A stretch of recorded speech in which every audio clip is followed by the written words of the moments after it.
Welcome to the Irn-Cru podcast, an NFL podcast made in Scotland by NFL lovers. You are listening to and watching the review crew, and I am your host, Brian, the conscience of Cleveland Donlan. Well, as the saying goes, the nights are fair drawing in, just like the season, as we enter week 11. But do not fear that we have got more than enough sunny NFL action to talk about to keep the darkness at bay. Now, remember, like, subscribe, follow the crew. You can find us on X, on Instagram, Twitch, YouTube.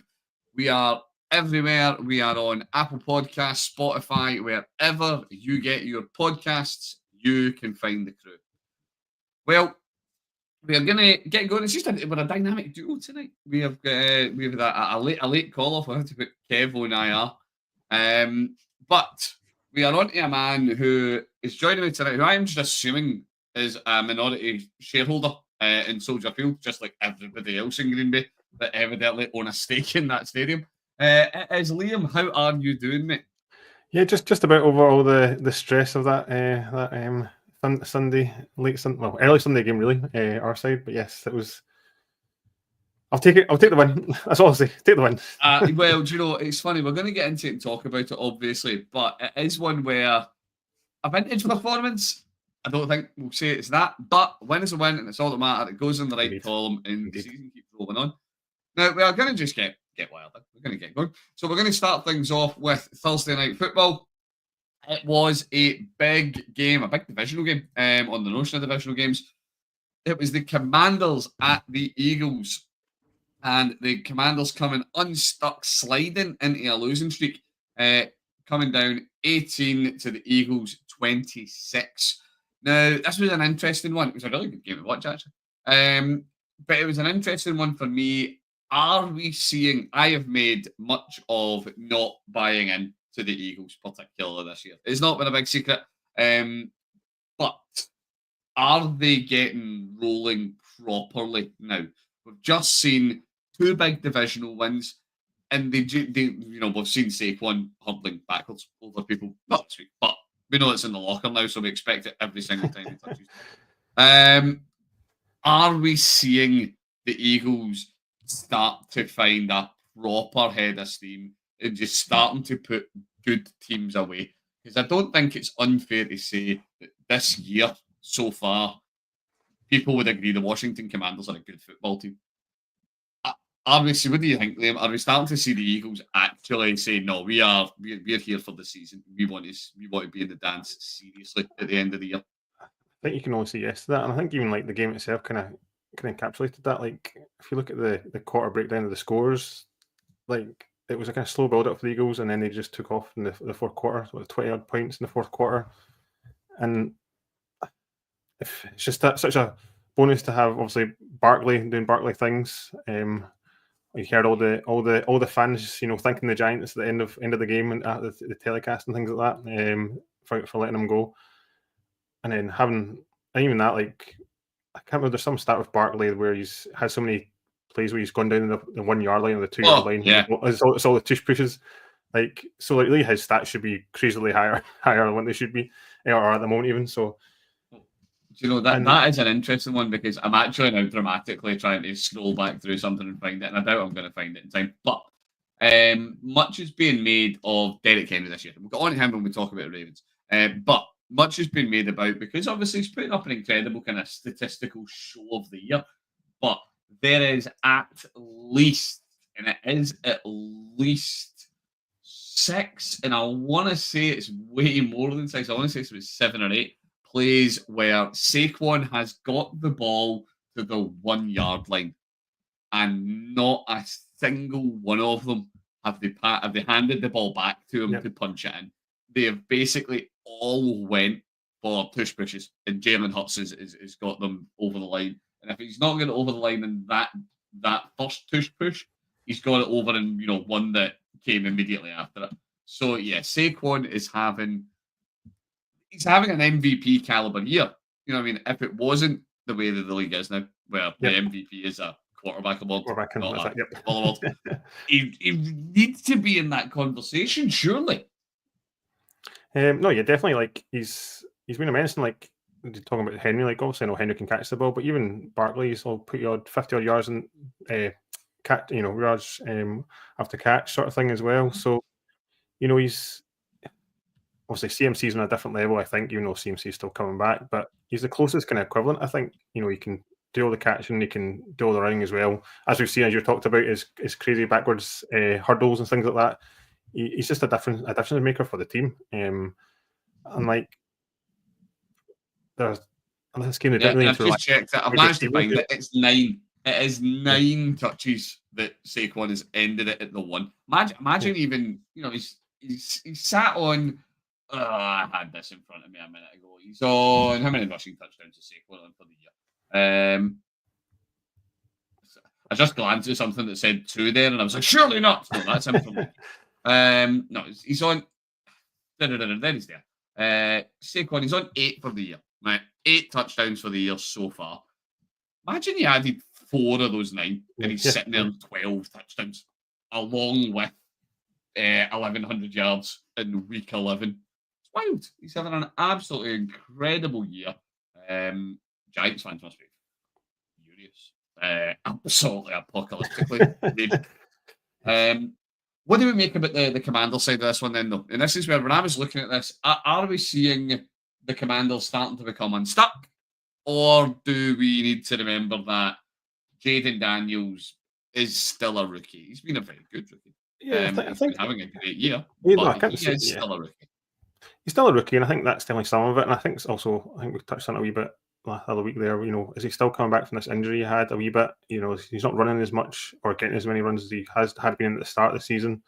Or is it teams starting to figure out, the scheme a wee bit more and seeing a bit more of his film on tape and making those adjustments? So now he's going to have to make the adjustments again, or him and the offensive coordinator going to make adjustments again. So it's going to be, always cat and mouse, isn't it? But it'll be interesting to see, he's not playing bad. I wouldn't say he's playing badly, but he's definitely not. He's kind of cooled off, shall we say, a wee bit.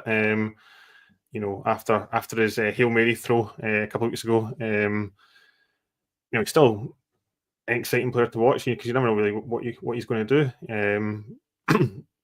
But yeah, I think it's as you said, the Washington Commanders 7-4. You wouldn't. What odds would you have got that into going into week 11? I would take that record. I would take it. Aye, and I suppose the bigger one, I suppose, for last night is that you can't be giving up 20 points in one quarter. Do you know what I mean? And that's not Jaden Daniels' fault. No, you know what I mean. Yeah. Jaden Daniels is they racking up 20 points for the Eagles in one quarter. So yeah, it's it's not all on Daniels for me, but it is interesting that he's starting to find it a bit tougher. It's starting to get a bit trickier for him. So it'll be interesting to see how the running goes. Yeah, the Eagles obviously a tough matchup in defense, so it's not, it's going to be more different the week before the Steelers, and we all know what the Steelers defense is like. So, yes. This is, I think, who's we got now? I'll quickly check. I think it's the Cowboys next, so that's maybe a nicer matchup to go into. So we'll see. Another division. You look at the schedule for Mr. Daniels, it's not too bad. It's a bit of a divisional, but where the Cowboys are. But I'm sure, it's a wee bit. You look at the. Jeez, I never actually realised how soft it is. You look at the Commanders running. You are sat with Cowboys, Titans, Saints, 3 very winnable games. Eagles again, tough. Eagles on the 22nd of December, tough one. Falcons, you never know. You never know what you get for the Falcons. So depends which Falcons turns up, and then finishing it off with the Cowboys again. So that's, if you're turning around in out of those 6 games, saying 4 wins, sitting with 11 in the season, be not a bad turn-in for a rookie. Not a bad turn-in for Indy. Yep. So yeah, it's an interesting one. Good one for the Eagles. Always nice to get yourself clear at the top of the division. Eagles are rolling at the right time. Right, we'll move on. We'll move on to the Sunday night slate of games, and a game that is near and dear to your heart purely because of what it did to your blood pressure, I assume. Packers 20, Bears 19. The streak of the Green Bay Packers having an ownership share in Soldier Field continues. It came up during the game, and you can maybe tell me, Liam, but it's an outrageous amount of time since the Bears have beat the Packers in Soldier Field. It is wild. It's it's crazy. I think it's now. Well, I think it's Lafleur's not lost against. He's not lost against the Bears. I don't think since he's taken over head coaching role. So I can't remember how. I don't even know how far back it goes now. But yeah, it is. Won't lie.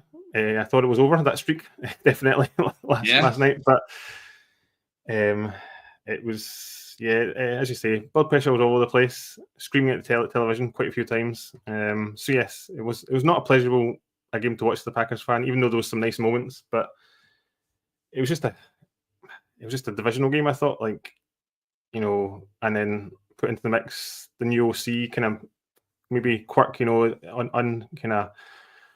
Not seen some of the plays before, and for the Bears, and Williams actually running for, I think he ran for 70 odd yards as well, which I don't think we accounted for at all in defense. And it was just a slog for the Packers, a bit of a slog in defense. Lots of fourth down conversions for the Bears. And it's just kind of summed up the Packers season. We've still not just hit the ground running yet, really. Which maybe is a worrying sign that we keep saying that every week now. We've not quite hit the ground running yet. We're now week 11. You're giving me memories of Kev last season. Every single it's time going to happen. It's going to happen. Oh, just doing enough. Just doing enough, mate. Just enough. I think you know Kev a fiver actually for saying that. Yeah. The other stat I kind of noticed was our red zone. Packers red zone offense is horrible. I think we're 27th or 26th or something like that out of 32 teams. In the red zone, 48% in the red zone is not good compared to I think Ravens are at the top, like in the 70s. We just can't. We score touchdowns, but from a distance, shall we say? Make it hard on ourselves. I'll give you. Although I will say, last night, he's weren't too bad. You were 3 of 5 in the red zone last night. So it's not the worst. No, yeah, but then we also threw a pick, and then we also gave up one down. So, but yeah. Well, I'm putting lipstick in a pig here. I'm doing my best with what I've got. It's an interesting one. Oh, and for context, the Bears have not beaten the Packers at Soldier Field since 2018. So 6 years. This is the last time the Bears. So the December 16th, 2018, to wrap up the North as it was. But yeah, that's the last time. So yeah, it's absolutely ownership rights. As well, remember from the famous Aaron Rodgers "I own you" chant at the Bears. For me it was an interesting one. This game had probably one of the, if not the most dramatic, it's up there for most dramatic ends of the weekend. I think that I think you're right to be worried.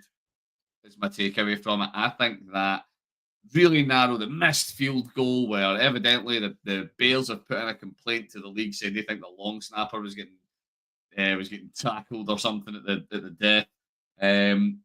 All of that drama, I think, takes away from what was a reasonably dicey performance from the Packers. You know what I mean? As you say, divisional games are always tough. We completely get that. We totally agree.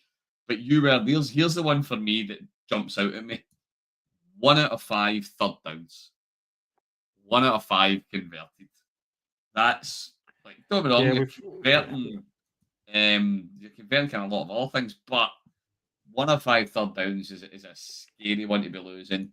I was hoping coming out the bye we'd kind of got some of that stuff right. We had another drop again. I'm sure, who was it? I think Dobbs had a drop on a third down. Yeah, Dobbs did hit square in the chest. And Dobbs, like early in the game, had another early. The first drive had a great catch. Great route he ran to the and cut it back, and a great catch. It was the first drive was basically perfect, and then we just keep keep beating ourselves to some degree. So yeah, it's going to be interesting. Like if we can, like last year, if we ever get hot, as it were. I hate saying that phrase, but if we ever get hot, then we've got some weapons to do it. But yeah, it's just we seem to be trundling on, which is with a good record. We'll take 7-3. Can't really complain, really.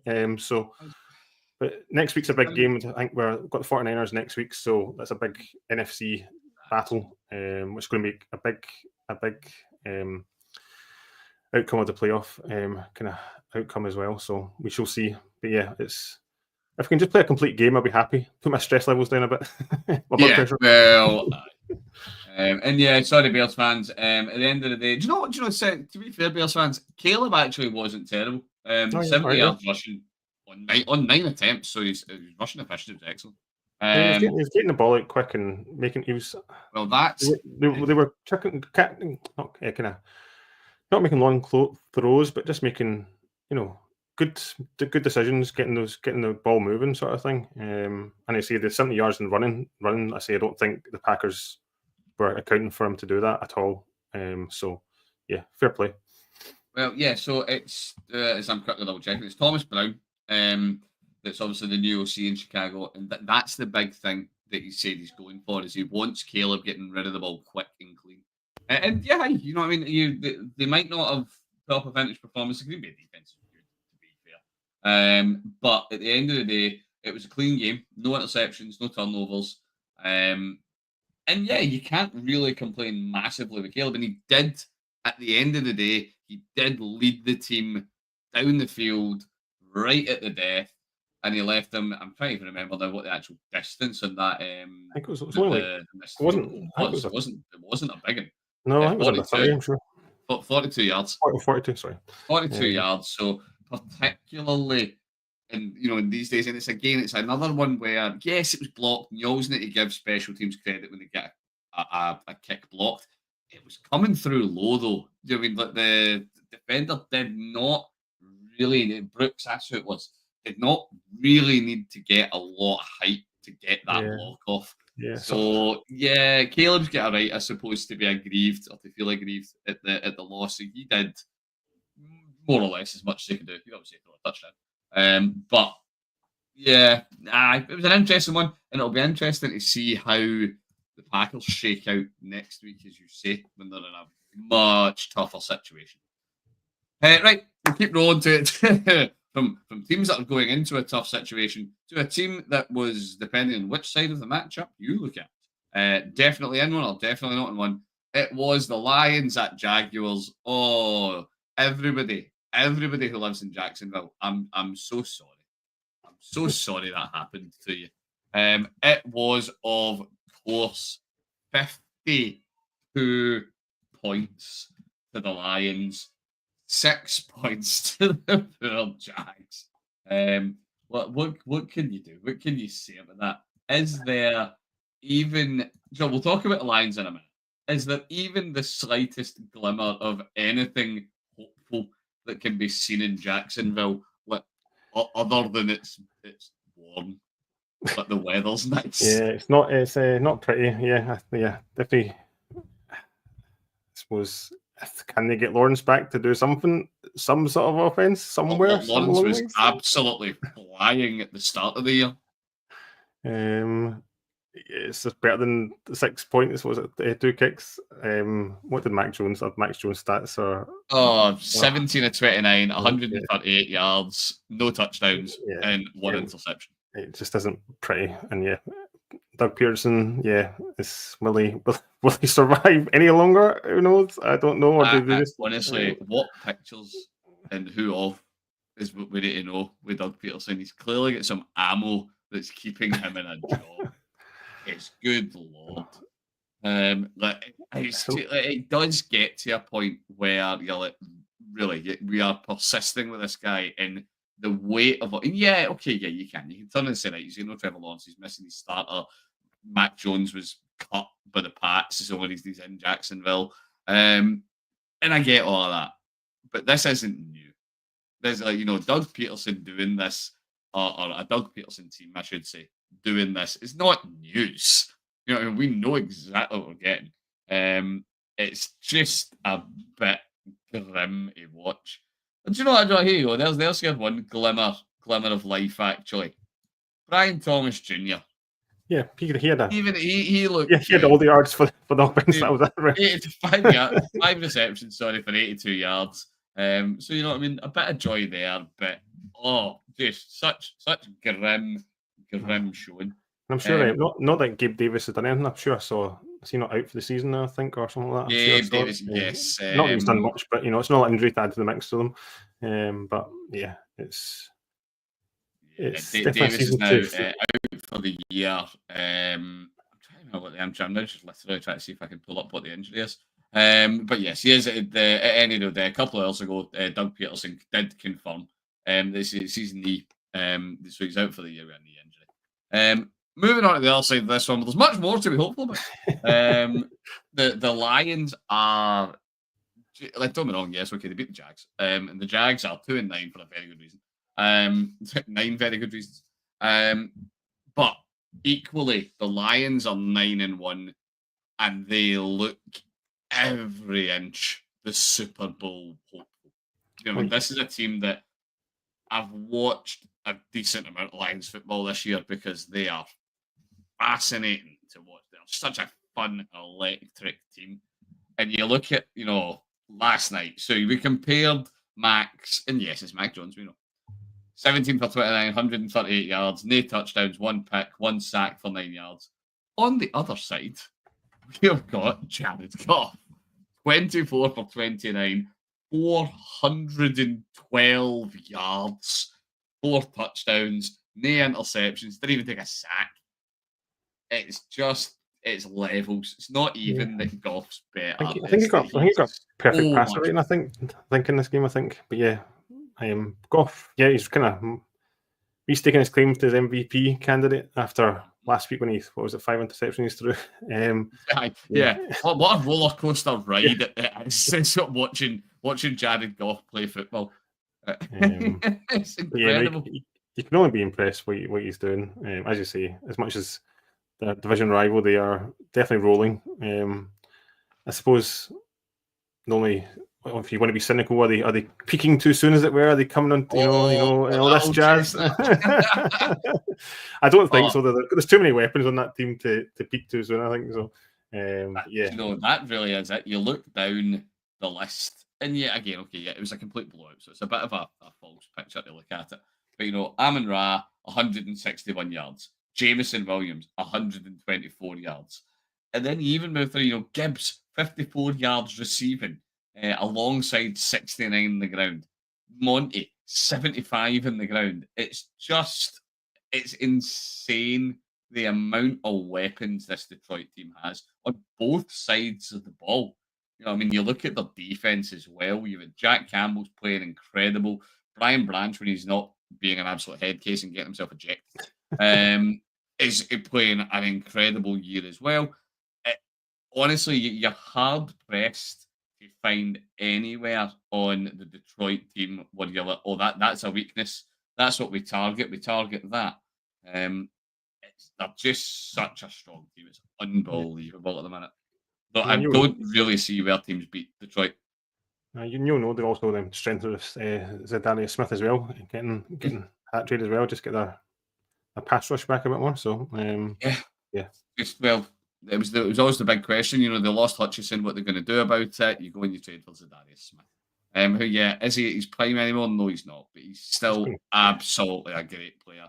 He can do more than a job, particularly when he's on a team of that quality. And he's on a team where, and this is not to be underestimated, Stu's favourite stat, time of possession.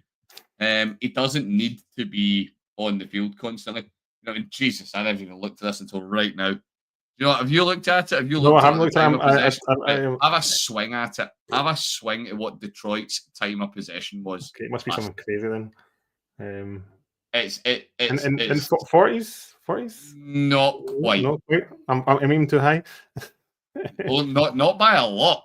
39 minutes and wow. 6 seconds. That is wild. That is a wild number. The poor Jags defense. No wonder that offense for 40 minutes. No wonder they're gassed. Yeah, just run through. We're done now. It's had enough. Go.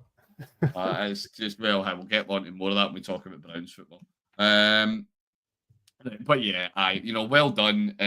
Well done, Lions fans. You beat you beat a puppy.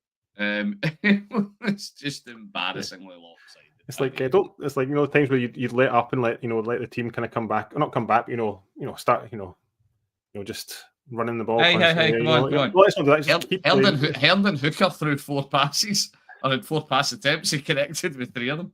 They let Herndon Hooker in to get 37 yards at the end. But do you know, I'm going to be honest. I've always found that for me, like if I was a professional athlete, that would be more insulting. They're sending in the scrub, the backup. Why? Because you are beneath us. This is so embarrassing. Now we're just letting the subs have a run out. Oh, it's yeah. It's all rosy in Detroit. Yeah, You know, Detroit fans, I hope you're enjoying your season. The seasons like this don't come around very often, so enjoy every goddamn minute of it. Right, we'll keep this rolling. Raiders 19 in Miami at the Dolphins, who put up 34. I've only really got one question with this because we know what the Raiders are. I don't think anybody in Vegas had any particular. Well, okay, Raiders fans are a different breed. To be fair, they are their own little unique little microcosm. But most sane Raiders fans weren't expecting a huge amount out of this year. Dolphins fans certainly were. We all know about the two injuries. We all know how up and down it's been without him. It's why they're sitting there at 4-6. But to his back, this week he didn't actually headbutt anybody in the knee. Just for once. But two eyes back, and he put up 28 completions for 36 attempts, 288 yards, 3 touchdowns. Are the Dolphins back? Or is the Dolphins offense back? I suppose more accurately. I mean, we had. You got Jonas Smith taking 2 touchdowns for over 100 yards. Yeah, they're just a different animal, aren't they? You know, with 2 in the game and 2 not in the game. But I suppose it's just have they got enough games to get it Bill back? You know what, they're sitting 4-6 now. I don't actually know what their schedule's like. But let's have a quick look. So they've got the Pats next. And then they play the Jets twice as well. I'll give you a Dolphin schedule. Okay, so 6 games that we're still sitting in the year. Or they've got 7. They've not had the bye yet. So Pats, Packers, Jets, Texans, Niners, Browns, Jets. I'm looking at that thinking, what? They should be targeting at least 4 wins, surely, at least. I'm going to say they would look for at least 3. Playing the Pats in New England is going to be hard going. If they, do you know, there's your question, actually, I suppose, is it? Oh, no, I'm still stepping the preview cruise toes again. If the Dolphins beat the Pats next week, do we say that they're back? They're in the mix again. I think surely they sweep the Jets, and they more than likely. Surely, I think they play the Jets. Well, it's the last game of the season. The Jets, so Jets will be they'll have packed up shop long before that. By that point, so if they need a win, they'll get a win. Jets season is not going well. Again, more about that later. Surely they sweep the Jets. They will 99% take the Browns. If they then beat the Pats and then pick up 1 win from Packers, Texans, Niners, you're now looking at a team that's sitting in a reasonable record. I mean, you're going from so that'd be 4-6 to 9 wins. Is that going to be enough? Is that going to get 9 wins? Well, 9 wins normally gets you in, and the way AFC conference is going, it probably would. So yeah, they're not going to wait. I don't think they'll go away quietly. And they say, to his, you know, he's 3 touchdowns this week, wasn't it? He had so, and then Achan, I never know his name. Achan, he's getting his touchdown. He got 173 yards on the ground, a touchdown, and another 32 yards through the air. You know what I mean? So he's doing a lot in that offense. Maybe they're just going to do the reverse of what they normally do and get come good at the end of the season rather than start and die away. Just the complete opposite. That would be quite a thing. The Dolphins start to play well when the weather gets cold. Who'd have thunk it? Indeed.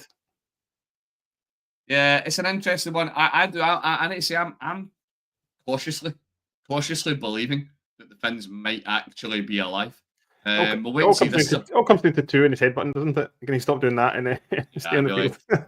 Like, it's the lack of the Guardian cap. I just, you know what I mean? I can't understand. I just don't understand why somebody in that organisation is not just taken to a side and saying, look, we're not asking.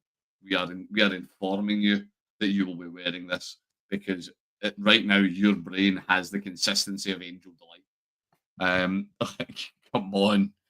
You just worry for this. I know. We've touched on it before. You know the thoughts on it. But yeah, you do worry. You just worry every time he scrambles, don't you? Just heart in your mouth. What's going to happen? It's absolutely, which is, and that's not even being a Dolphins. Imagine me a Dolphins fan and having to do that. So yeah, absolutely not. Absolutely not. Right, but yes, and Raiders Nation. Your team. I don't even know. Is this a rebuild? It's a really weird rebuild. Yeah. The only shining light is Bowers. That is true. It was the game was tight end actually, wasn't it? Smith and Yeah, Bowers. 126 yards for Bowers, 101 yards for Smith. So yeah, you do need to love it. Two of the top target. Well, the top target. Well, no, I'm lying. Smith was not the top target on Miami. It was a joint top target. Him and Tyreek both had 8 targets each. Brock Bibbles was certainly the top target on the Raiders with 16 targets compared to the next most popular man, the smoked sausage himself, Alexander Mattison, with a whopping 3 targets. So it was a fairly one-dimensional offense. Yeah. But yeah, it's the Raiders have just got so many questions to answer in so many parts of that team. I really don't know. As much as like Minshew, they need to find a QB. And Minshew's good fun sometimes, but he's Minshew, isn't he? So yeah, we love the story of Minshew, but I think the story of Minshew is more appealing than the reality. Yeah. It's more fun if he's not your quarterback. Yeah. Right, moving on for a game that was very lopsided to one that was very, very not. We had the Rams putting up 28 at New England to the Pats 22.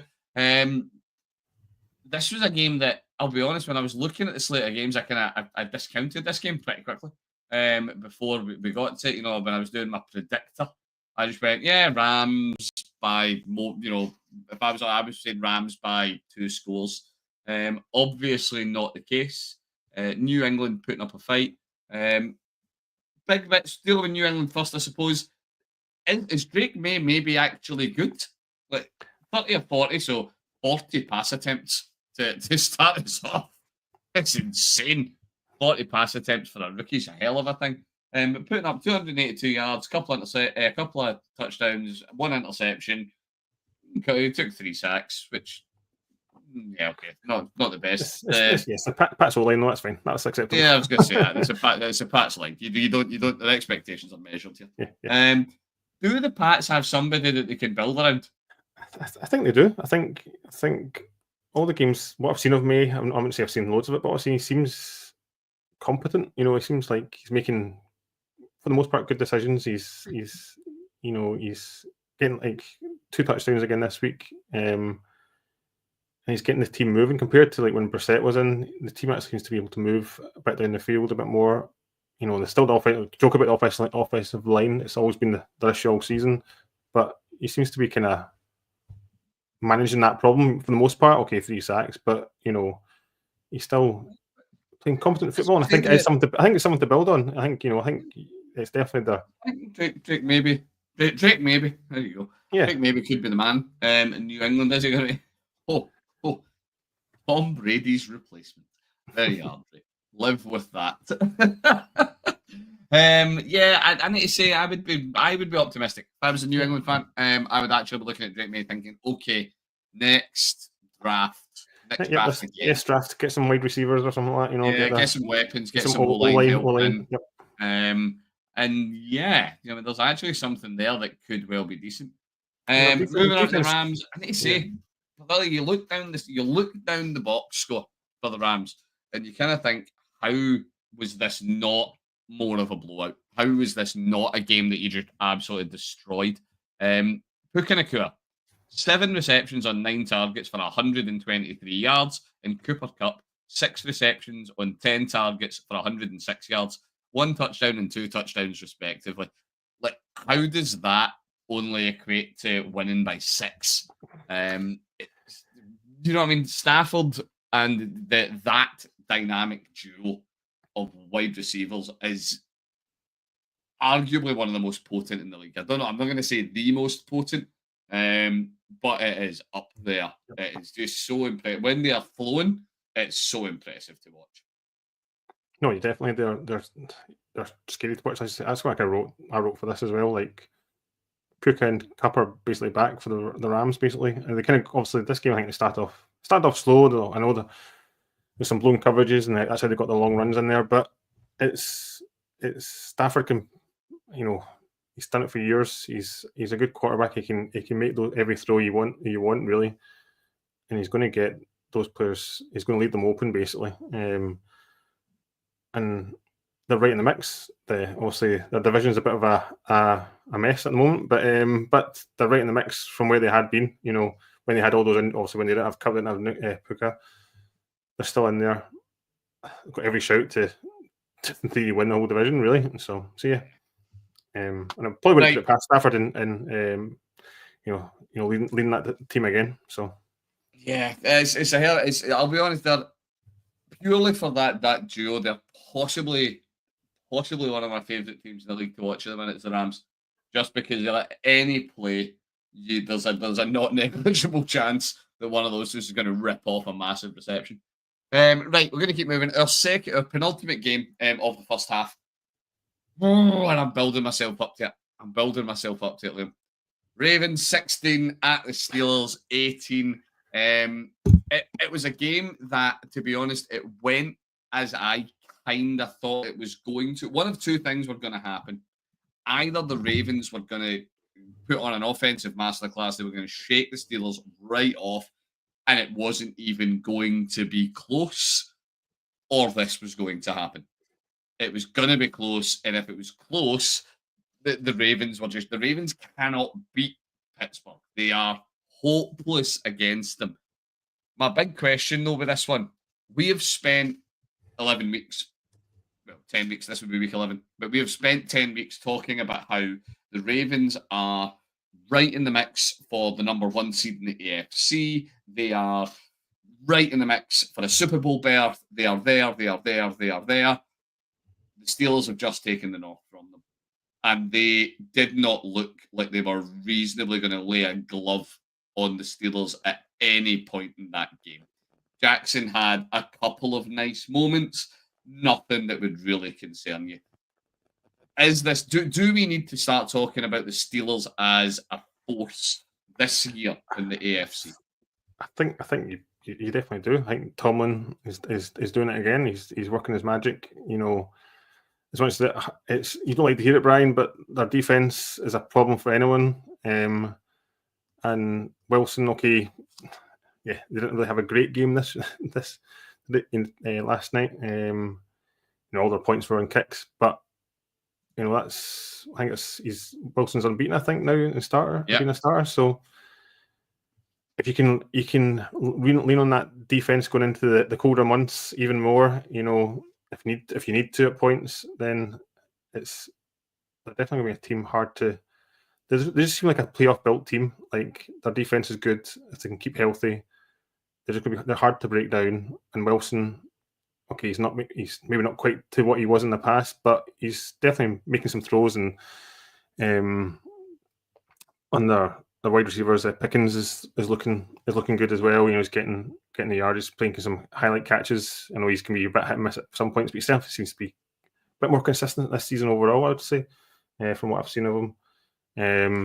So yeah, I think it's one of those teams that it's just what the Steelers are, though. They're just a hard team to play against. I think they've always been that, and it's just a tradition more than anything else, that they have to be that. Can't be anything else but that.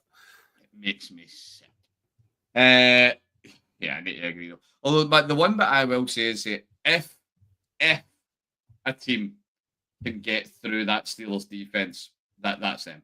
I'm sorry, Boswell. If I was wearing a hat, sir, I would tip it. He has been incredible all year. He was perfect last night yet again. Six touchdowns from the kicker. Six field goals. Literally all they're scoring. Russ couldn't get them over the line, but he could get them close enough that Boswell just dealt with it. And there was never any serious issue, including hitting one in for 57, which, as we're going to talk about in a minute, not every kicker can do. So yeah, for me, I see the Steelers are unquestionably a playoff team. We're going to talk a bit more about that in the second half. But I just wish I wish they had to play the Lions and it wouldn't just be the Super Bowl. Because I think if they played a team like the Lions, they would be not shown up. I don't want to say it like that. I'm not actually being this anti-Pittsburgh this week. But I think it's a team that has some deficiencies still. And because they've got Mike Tomlin, he is incredibly good at keeping everyone away from their deficiencies. Yep. Yeah. Ugh, makes me sick. Right, okay. Our last game and a half, and we are not going to talk about it very long, and not just because it involves me basically like, beating myself. It was Browns at Saints. It was Browns putting up 14 to the Saints 35. When I'm going with this, I've actually written down that this game was pretty much meaningless. Winston did some fun throws. It was quite nice. I liked kind of the couple of touchdown passes were nice, but the Browns secondary was utterly disintegrated. It was fundamentally non-existent.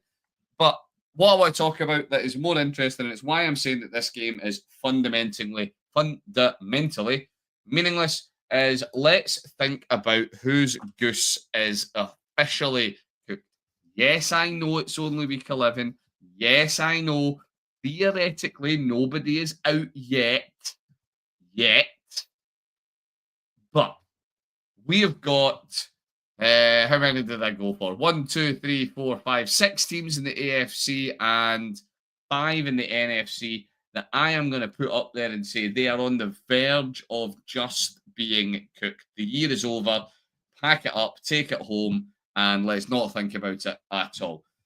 So the question to yourself, Liam, is of these teams, who do you think, who's your gut reaction that, you're just done. You're just done for the year. So on the AFC side, your options are Pats, Jets, Raiders, Browns, Jags, and Titans. Who is just done? And of all of those teams, the best record is the Pats and Jets are both sat on 3-8. That's the best of them all. The other teams have only all got 2 wins apiece. Who's just done? Of one team that you just see there is no way back whatsoever. The fairy tale ain't writing itself here. Since I can't pick them all, then no, you can't. Well, I think the obvious has to be. I don't really want to pick the Jags, but it has to be the Jags because after what happened yesterday, I think there's, as we talked earlier on, there's no hope. There's no hope. Sorry, Jag fans. Yes. Yeah, I'm not sorry, Jags fan. This is an absolute tire fire. That's why I'm a Browns fan. Right, okay. NFC side, your options. For what it's worth, on the AFC side, I would probably have. Yeah, I'd probably agree. And I would, well, if I'm not just saying the Browns because I'm a pessimist. On the NFC side, we've got the Cowboys, we've got the G-Men, we've got the Panthers, we've got the Saints, and for the name of I wanted to put as many in as I could, the Bears. Now, it's worth noting that the Bears and the Saints are both on 4 wins. And the Bears are sitting there 4-6, so the Saints are 4-7. Of those teams, who do you think is just you pack it up and go home? You are done. And I'm going to say there's a correct answer to this one. Okay, no pressure then, no pressure. Well, I won't go with the totally obvious one, but well, maybe obvious to some, obviously, but I'm going to go with the Cowboys. Really? I don't. That is not where I would have went. I thought it was too easy. It was too easy. I thought going for the Jags was too easy in the AFC. So I'm going to Cowboys now. You know, Dak is done for the year. Can they? Cooper Rush and Lance together combination. Can that do something? Yeah, I think they're pretty much out of it. Yeah, well, I don't disagree. They're cooked. My choice of them would have been. So you're telling me I'm taking that as your endorsement of Tommy DeVito? I would have been saying the G-Men. I would have been saying the G-Men. They have just. I thought that was too easy. That was too easy to go for the G-Men. So, Danny Dimes, Danny Dollars, Danny just go and sit on the bench. I just thought it was interesting that he's coming on and not Drew Lock. Like Drew Lock's been backing up. No, that's that story. Tommy what's going on. Tommy DeVito is going to come ruin another pizza parlor's day. So yeah, I shouldn't laugh. He bet the Packers last year. I shouldn't laugh about that. Great. Very true. Right, okay. Right, that is going to wrap up the first half, folks. So thank you very much for listening, everybody. And say that is going to bring the first half to a close. Now, remember, please tune back in. we have got your review of the second half of week 11 coming up. Now, remember, you can stay in touch with the crew. Get in touch with us. You can get us on X at Gridiron-Crew, on Insta at Grid_Iron_Crew. We are on Apple Podcasts. We are on Spotify. We are wherever you get your podcasts. You can catch up with us every week to talk all about the week that's just been. And you can also catch up with the preview crew to talk all about the week that is just coming. We have also got a special pod out where we have had Stu on. Do you know, I'm not even going to ruin it. Get yourself into the special pod. It is a bit of a kicker because, of course, it is. Stu is running it. It is so worth a listen. You want to get involved with that. You want to get that on your podcast feed. With that all said, thank you very much for tuning in, and tune into the next one for the second half of our Week 11 review.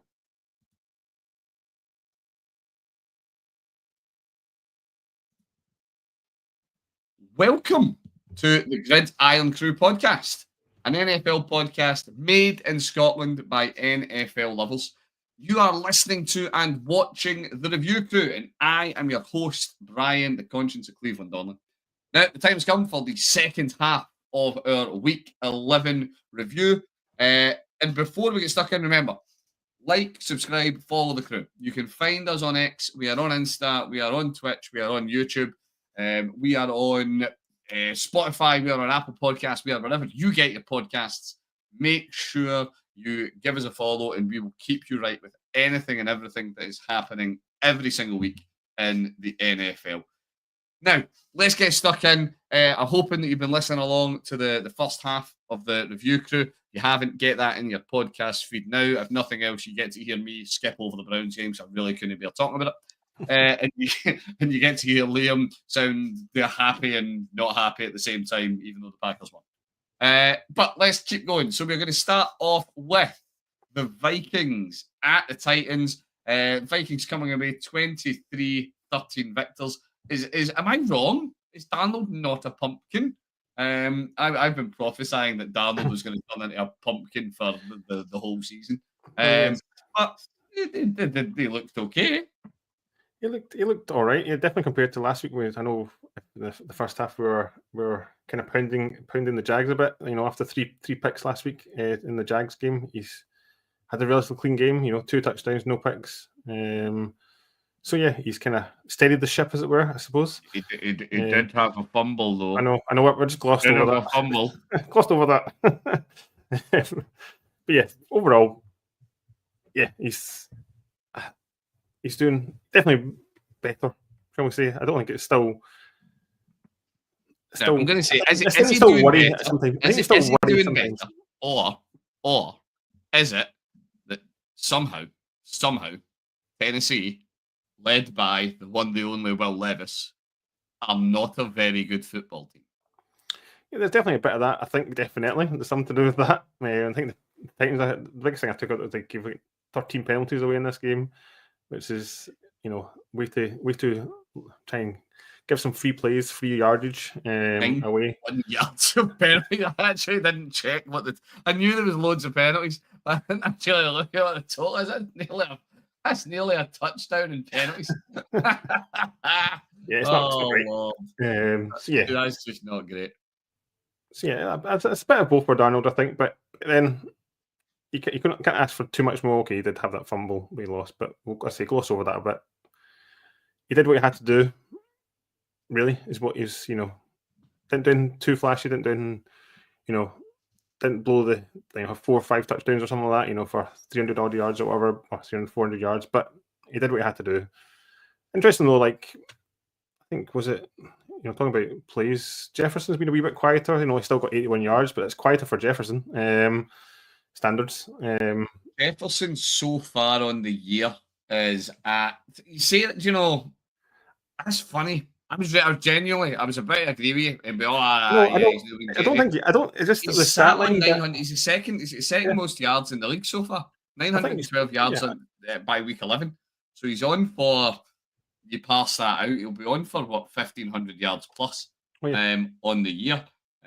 He's only got 5 touchdowns, which I suppose that's the bit where you say that he's quieter. That's tied 9th in the league for touchdowns. But again, at the start of the year, if you said that's what he was at with, what people expectations of Darnold coming in, I know they played a lot better than what anyone thought, they'd have taken it. And Jefferson we're calling that quiet, when it's not really that quiet, because he's obviously just such a good player. It's yeah, it's funny that we've not had. This is where the Vikings fans just attack me on socials. We've not had the highlight reels from Jefferson so far this year. he's not had a chase game yet, I think so. No, he's not, and he's not had like just one of those. He's not had many of those ridiculous plays that we know he has in them. Like we think last night, like from that game, there was only one wide receiver in my head from that game, and it was Nick Westbrook-Ikhine, who walked away. And you look at it, you go the stats, you're 117 yards on 2 receptions, and one of them was a 98-yard touchdown grab. But that's the bit, I suppose, that I don't know. I'm maybe being totally biased here, and it's because we just expect that every single game from JJ. That he's not kept ripping off 100-yard runs like that. You are a disappointment to all of us. Get to the training ground again. Come on. Yeah, it is interesting though. Other ones interesting. The last night. To be fair to the Titans, they did stop the Vikings rush game really developing much at all. They get 82 yards on the ground, which is something, but that was spread over 3 players, and it was not massively efficient. But at the end of the day, we've got just 2 very different animals. We've got a team that's sitting in 8-2 and a team that's sitting in 2-8. And you can tell. You can just tell. All of your kind of the metrics that you would really look at just told you that this game was the Vikings. It was only 10 points in it, and there was some ups and there was some downs, but the Vikings never looked in any real danger. The Titans came back a little in the second half, but the damage was done. This game was long gone before we got there. So yeah, sorry Titans, you guys are you're going to be looking for draft picks quicker than many teams, but Vikes, for a team that started so strong, so much chat, they really it's an almost spectacular falling away. You wouldn't imagine we're talking so negatively about a team that's 8-2. I know 8-2. I know. So it's going to be interesting to see. They're making the playoffs, so it'll be interesting to see what if they can do against a playoff team. Yeah. What do they do against if they come up against a full strength playoff team? How do they compete? How do they handle that? Right. Well, moving on from that to a game that was very, very tight. We had the Colts at the much maligned New York Jets. Colts coming out with the win, 28-27. There is only one talking point from this game. Well, 2 because I can't resist the second one. The main talking point for this game, nice and straightforward. Anthony Richardson looks like he's back. He's sat for however many weeks he's sat for. I'll check that one in a wee minute. He's sat for more than a week. But he came back and he looked good. Stat line on the night, 20 for 30, 272 yards, a touchdown, no turnovers, and then on the ground, 32 yards on the ground and 2 touchdowns on the ground. So accounting for all of the teams. Involved in all of the team's touchdowns. Is he back? Is this one where we're looking good? Do you know what? You had your time in the sin bin and you're actually looking like you know what you're about? I think yes and no. I think he gave you what you can expect him to give you at the start of the season. I think that's what you expected from him to, get some plays on the ground, get some touchdowns rushing, make some throws, get a touchdown. So I think exactly kind of played exactly what you expect him to play like to start with. But it's just where it all comes down to consistency with him, doesn't it? Can he get in a roll? Like, I'm not saying he won't now. Hopefully that kind of sitting has been beneficial to some degree. Even though all the chat was he needs to get as many reps as possible. That was always the chat you always heard with him was just give him reps, he will improve rather than sitting him. So I think you can only be pleased from that turnout last night. It's just where does it go? Can he build on this? Can he get a bit of a rhythm going, get that consistency, really embedded, and get all his wide receivers on the same page and just, get the momentum basically, get that momentum moving, and rather been a lot. It's always been this season's just been very stop start from him, I think, including his benching. So yeah, so it's all with that, isn't it? It'll be interesting. The big one for me, I suppose, is going to be next week. So, obviously, at the end of the day, I'm not going to say beat up on the Jets because it was a 1-point game. But he did very, very well against the Jets, who are almost a historically bad team this year. They have really been exceptionally poor. There was one point in the Jets, I can't even remember when it was, but it was so long into that game before the Jets got a first down, or was it they converted a third down? It took them a while to get going in offense. So yeah, Richardson did look good, but the Jets have just not been what was prophesied in any regard. We talked a lot about how the Jets were going to be incredibly good on defense. They have not been incredibly good on defense. They've been okay at times, but they have not been incredibly good on defense. And my other big talking point for the game, and I will make this talking point every single week until it happens, Aaron Rodgers should just retire. He is an old man. His stats actually last night, no, they didn't look good. I was about to lie and say they looked good. His completion percentage was good, 22 of 29. But only 184 yards. Yeah, 2 touchdowns. Absolutely 2 touchdowns. But it was just, it was an offense that every time you looked at it, just looked poor. It's like the body language, isn't it? Really, it's just like it's like when you see it, like it's just there's no get up and go sort of thing. They're a team that looks like they're done. They're a team that looks like they, and I should have mentioned this in the first half. There's bits, a lot's been made about Juwan Thornhill on the Browns with his lack of running to try and stop MVS getting in for the first of his touchdowns.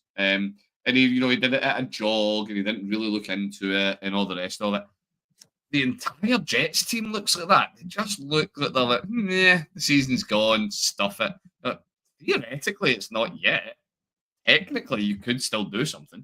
Yeah. But they just look like they don't care. No, it's definitely it's tough time to be a Jets fan.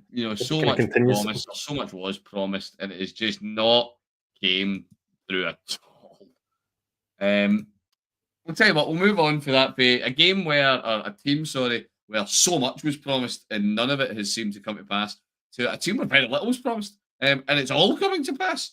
It was starting off the late window. We had the Falcons at the Broncos. Falcons coming up short, taking a loss there, 38-6. Bo Nix. Now, Now, we have spent all season talking about how Jaden Daniels is the offensive rookie of the year. It's set in stone. It's Daniels. Should we be revisiting this conversation? I think you have to be now. I think after what he's been doing the last couple of weeks, I think he started off really quite slow in the season, but it's a rookie, so that's fine to be expected. But he's definitely coming onto a game now. What was it, over 300 yards, 4 touchdowns in this game. He just looked kind of effortless for him, and some of that must have been the play call. And I think there was some good play. Was it 2 touchdowns they kind of had? Wasn't quite screens they had, but they threw it off to the side and they let the player run after the catch and get in. But it looked also simple, which is kind of strange for the Falcons defense. I know they've been a bit not. You've had really big expectations of Falcons defense coming in with the players they signed. They've kind of had moments, but they've not really hit it fully. But fair play to the Broncos. They're definitely a team, a kind of feisty team. Their defense is really good now. Another defense talking about going back to the Steelers from earlier. The Denver defense are definitely a good defense as well. I think they sacked 4 times, got 1 interception in this game. They're definitely a bit of a handful. And that can only help your rookie quarterback to get comfortable, get him in advantageous, field position from time to time as well, and build that confidence. So Bo Nix is definitely, he has to be in the mix now. He needs to be right up there with Daniels. To seal this one, or not to seal it, because we're not sealing anything. I suppose that's the point. We're opening up the conversation. Here's how the stat lines on the year compares, right? So Bo Nix on the year, 2 week 11, 2,275 yards, 14 touchdowns to 6 picks, 65.5% completion percentage on 357 attempts. Now that bit's important for what we compare it to. Add that up with 295 yards so far on the ground and 4 rushing touchdowns. Daniels has him on the ground, 482 yards. Only get the same number of rushing touchdowns. Only get 4 touchdowns off that, as much as he's got a lot more yardage. He's got a little bit more through there, 2,338 yards through there. No, it doesn't have the same passing touchdowns. 10 touchdowns to 3 interceptions. You look at it and you say, yeah, he's got a better completion percentage, 68.7, which is incredibly good.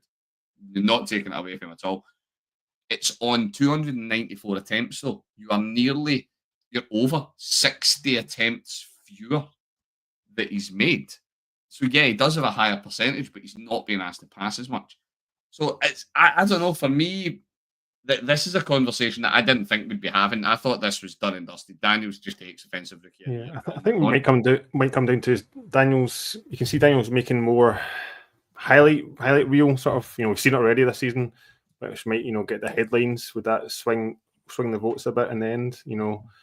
It's going to be interesting, as you say, where it all ends up. But it's the last bit on it then, because I've not actually checked this, and I'm literally just pulling up now. The run out to end the year. So the Commanders have got, we talked about this in the first half, Cowboys, Titans, Saints, Eagles, Falcons, Cowboys. So a pretty generous run-in. Broncos, Raiders, Browns, Colts, Chargers, Bengals, Chiefs. Is that going to be the thing that kills Bo Nix off? That he's just got, those last 3 weeks. 3 weeks, yeah. Chargers, Bengals. Okay, the Bengals defense is not great, and we'll talk about that in a bit. But Chargers and Chiefs particularly could utterly stifle them. Yeah, basically that could be it. As they get the recent headlines at the end of the year to the flash plays or get the touchdowns at the end. So yeah, but fair play to him. He's coming onto the game. He's definitely seems to be a good.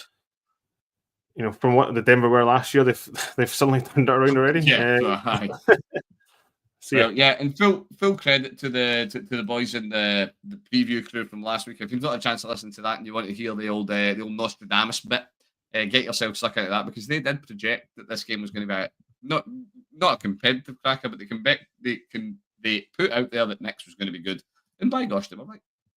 Right, moving this one on. It finally happened. It's only taken until week 11, but the unbeaten team is beaten. The Baddies finally took a loss. It was Kansas City at Buffalo. Kansas City coming unstuck, 21 to the Bills 30. It was. They took a doing, but I didn't take a doing. But it was a game that, for me, yeah, okay, there's only 9 points in it, but for me watching this one, I didn't really think it looked massively like the Chiefs were going to win it. I thought, I'm not going to say that Buffalo were comfortable. I think that's maybe a little too generous. But I think that Buffalo were on the front foot for the whole game. And I just didn't see much coming from the other side that was going to unseat them. Yeah, I tend to agree. I don't know where you landed in this one. The only point that I nearly doubted it was when Allen's pick he threw when he threw that interception, which was just don't know why he made that throw. That was only a slight moment of doubt, but and just the Chiefs being the Chiefs always coming back from being down at the half. But yeah, Buffalo, Allen, that fourth down call to basically seal the game, to run that in. That was definitely, instead of taking the points from the kick, I think was the right decision. Not giving the ball. They keep saying that, keep the ball out of Mahomes' hands, sort of thing. That was definitely the right thing to do to keep the momentum going. But yeah, the Bills, they needed this win to try and keep in the mix for the first place in the conference. So yeah, it'll be interesting to see where they can go. And they were still injured. They're still quite down for a few of their wide receivers as well, and their tight end was out.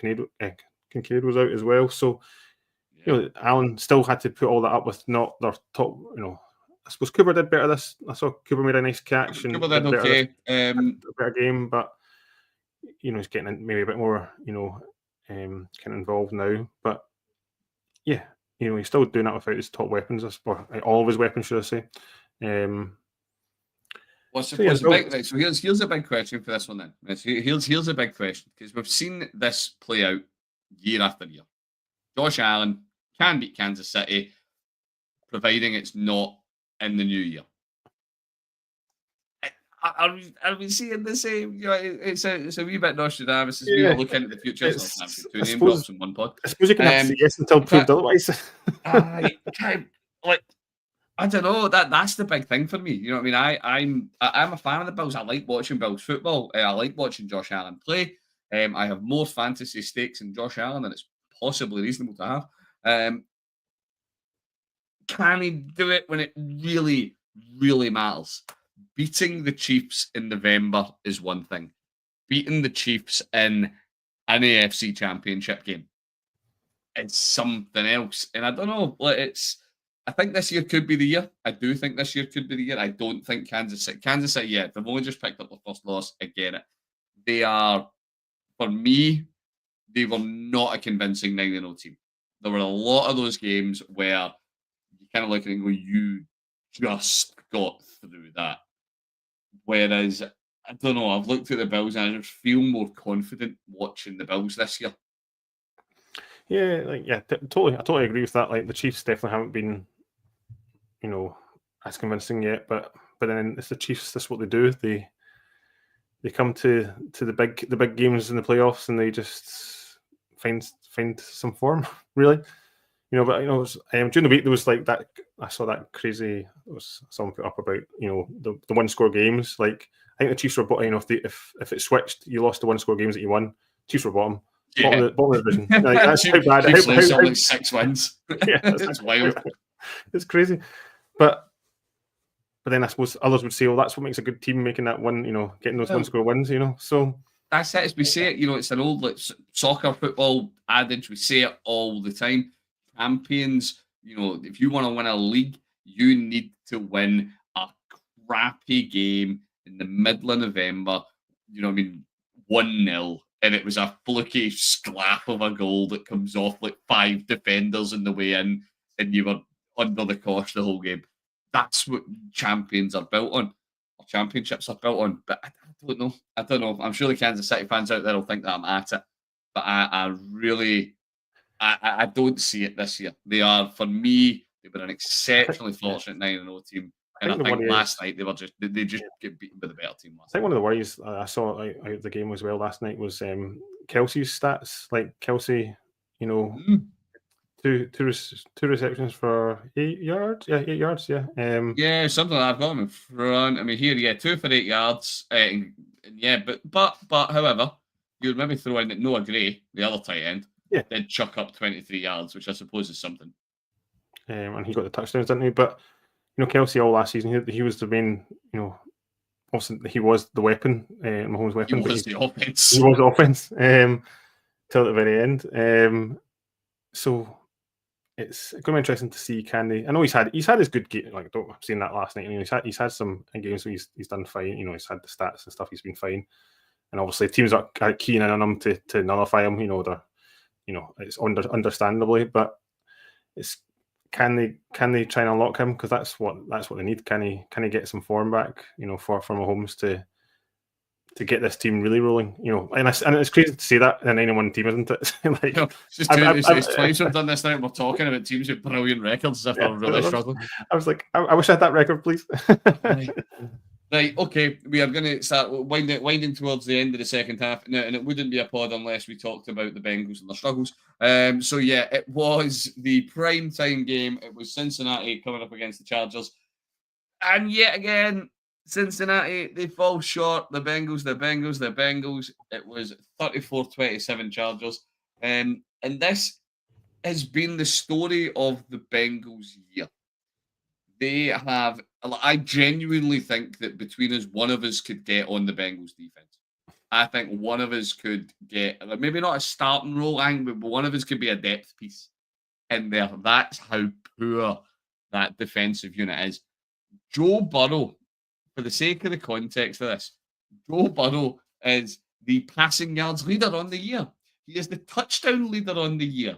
He has only got 4 interceptions on the year, and he has got the highest QBR on the year. And his team has 4 wins. It's insane. That defense is torture. And last night, yeah, to be fair, the Chargers defense kept Burrow quiet for the whole first half. They only put up 6 points in the first half, and both just 2 field goals. But then Burrow comes alive in the second half, manages to drop 21 points. But the Bengals defense are completely anemic. They can do nothing. It's wild. And I think Liam's muted himself. Sorry, so I have. Sorry. Just go there. I was just saying Dobbins' run at the end, which summed up the Bengals defense. Yeah. Like the amount of missed tackles that he managed to run through or kind of bounce off of, whatever you want to call it. It was, that just kind of summed it up for the Bengals. And I don't know how Burrow can sit there, and stay positive. Like he's doing all he can. He's doing everything, I just say all the stats, and they still can't get a win out of it. It must be so frustrating. Yeah, it must be. And like you can see it, you hear some like not really hearing from Burrow yet, but you hear some of the chase stuff coming out. Sometimes wee snippets, kind of, just nothing big, but just kind of wee things of like, just how are we here, basically, sort of thing. How have we got here?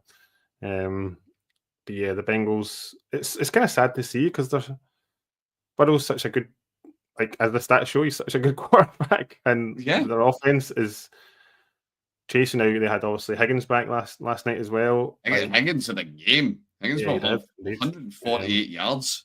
I mean, that's like pace last week.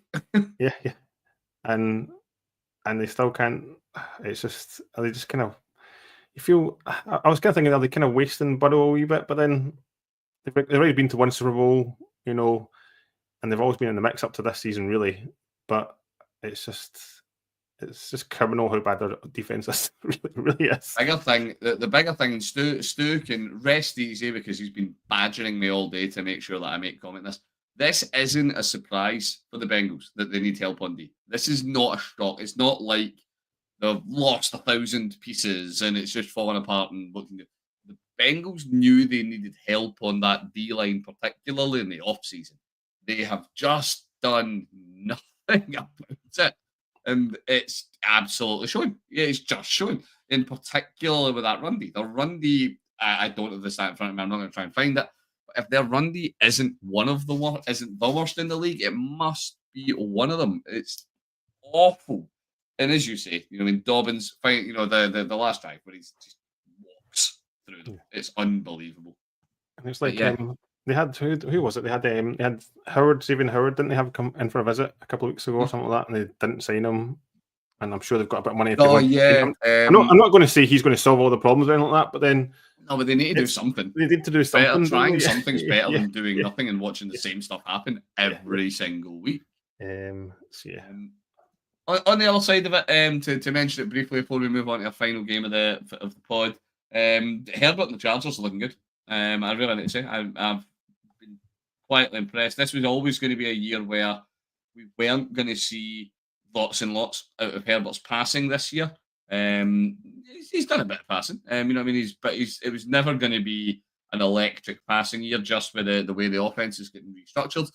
But he looks really good. Everything he's asked to do, he's doing, and particularly over the last kind of 3 weeks, 4 weeks, he's been looking stronger and stronger. So yeah, it really is. A lot was made the fact that they had like no one in that receiving room, but Lad McConkey's stepping up. It's I didn't say the Chargers are in not a bad place. No, I think they're kind of sneaky team to watch. I think they're, as you say, they've kind of just kept Herbert's just been. They've not really asked Herbert to do. When he's had to make plays, he's made plays, but he's not asked him to too much. There's been a lot of running involved, but I think this game, is good for them to see that when they needed to kind of keep scoring, they were able to keep scoring, sort of thing. I know Bengals defense again, but anyway, when they had to do it, they did it, and and their defense has been good all year as well, keeping teams kind of low scoring against them. So definitely a sneaky wee team to watch, I think, going into the business end of the game of the season. Totally agree. Right, moving on. Last game that we are, I was going to say last game that we're going to cover. That would be because it's the last game that we have to cover because Monday Night Football hasn't happened yet. So we've got Seahawks doing it at the death against the San Francisco 49ers, walking away 2017 victors. I mean, 2 points this. We're going to deal with the Niners first because we spoke last week about how the Niners were getting healthy at the right time. And this was going to see them kick on. They get CMC back. And yeah, we know Ayuk's gone for the year, but, they've got Jennings and all the rest of it. However, we have got a team where they lost Kittle. And then we've got a team where they lost Bosa. And it all fell apart. They didn't have Kittle going in. The offense did not look anywhere near as potent. And then as soon as Bosa leaves the game, the defense fall to pieces. It wasn't a collapse, but it was certainly much less effective. Is this something with the Niners? Are the Niners only as good as the health? Is the depth in that squad really not as deep as we maybe thought it was? Yeah, yes and no. Like, it's hard to replace Kittle, and hard to replace Bosa. They're such good players, and it just seems to be the story of the Niners all the time. They always seem to get banged up somewhere or lose someone somewhere, and normally they have the next man up mentality, sort of thing. I suppose this year you can say the running backs. Mason had some good games to start with when McCaffrey was out, but it just seems more difficult for them this year compared to what has been the past seasons, I suppose, overcoming injuries. Another thing, even players that were on the field, like Debo, he's just not. I think he's been slightly, I wouldn't say disappointing, but he's just not quite the same. He doesn't seem to be.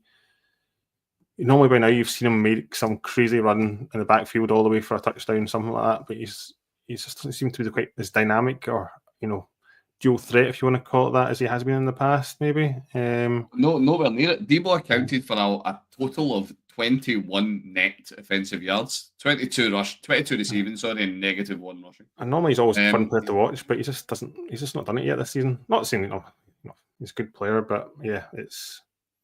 And even like CMC, like the game there, his stats were all right. He was fine for most running backs. You'd be perfectly happy with what he put up, but you're expecting more because it's CMC, which I suppose is quite harsh on him because he's just coming back from an injury. But yeah, they're just kind of falling back into the mix of their division, haven't they now? So, and I think they've lost three of the 4 divisional games. So it's going to be hard. It's going to be hard. It is going to be hard, and this is where we'll talk about this briefly in a bit, Scamp. So when we think about the Seahawks, for the sake of talking about the Seahawks a minute, Geno, all hail Geno. Leading, doing the whole bit, leading the game-winning drive, doing the little nap celebration at the sideline. I've put this to bed. Fantastic. Really, really did. Shows that he's always going to be, or the Seahawks can always be in the mix. So it brings us on to what I want to close the pod with this week. We ended the first half talking about whose goose did we think was well and truly cooked, who was done, who should be packing their bags up already. What I want to finish the second half off with this week is thinking about which of the kind of inverted commas top teams. So I'm leaving out division leaders and a couple of other candidates I'm leaving off the list. Which teams do you think from the AFC and the NFC are a shoo-in to make the playoffs? We know that a lot can happen, but as I say, it's week 11, but we've still got a lot of football to play this year. But what teams do we think are really going to be there when it comes to it? And some of these teams have got really good records. Some of them have maybe not got great records, but they've got weaker divisions.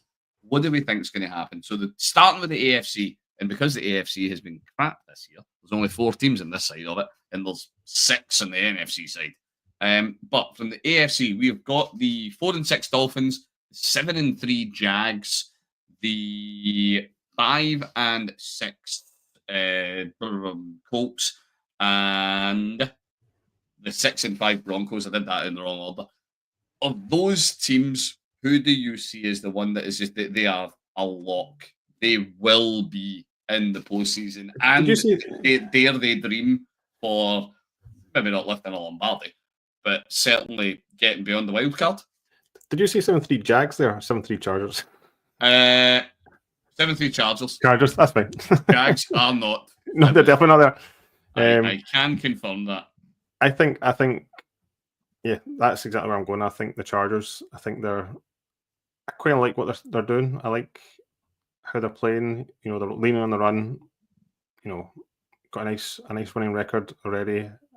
I think as I said earlier, I think the Chargers could be a team to. I don't know if they'll quite win it all by any stretch of the imagination, but I think they're a tricky team to play, shall we say? So yeah, I'm going for the Chargers.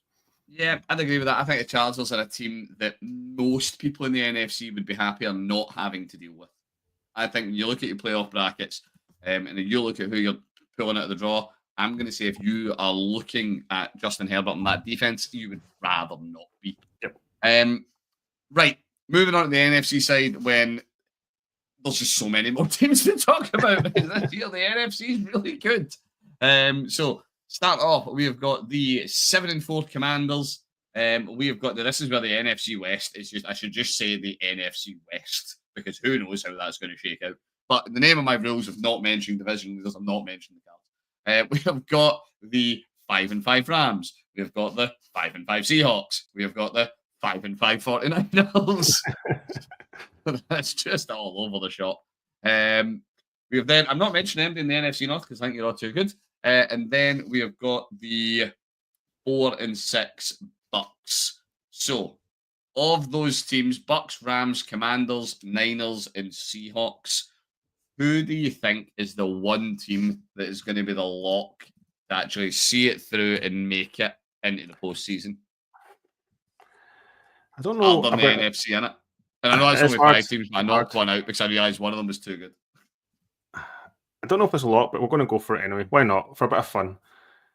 I'm going to say Tampa's going to go on a run. I think Tampa's going to come and have a good run. When you look at their schedule, they've got the Giants, the Panthers, the Raiders, the Cowboys, and the Panthers again, and then the Saints to end it with a divisional game. But if they don't get a good few wins out of that, they could sweep that. They could sweep that.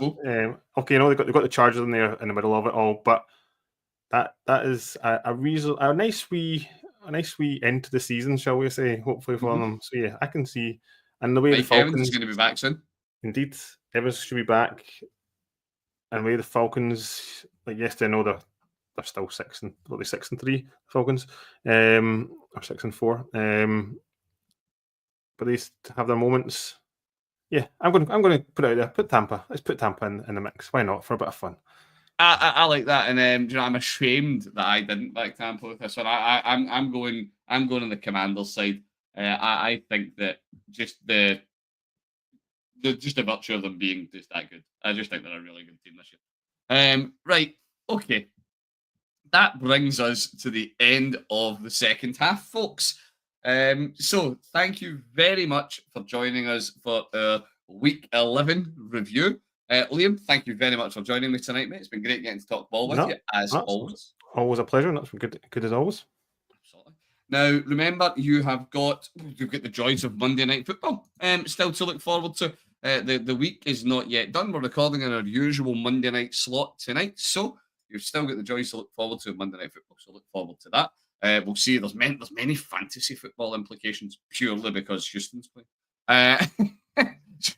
Dallas are an irrelevance. This is purely how many points can the Houston Texans put up.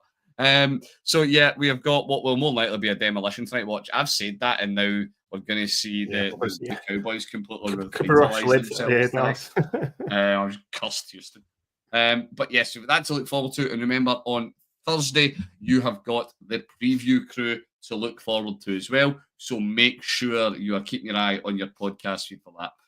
As always, everybody, remember, you can keep in touch with the crew. You can find us on X at @GridIronCrew. We are on Insta at @grid_iron_crew. You can get us on Apple Podcasts. You can get us on Spotify. You can find us wherever you get your podcasts. It has been fantastic chatting with you all through week 11, and I look forward to speaking to you next week as this season rumbles on even more and we start to build towards week 12 and beyond. Until then, we'll see you in the next one.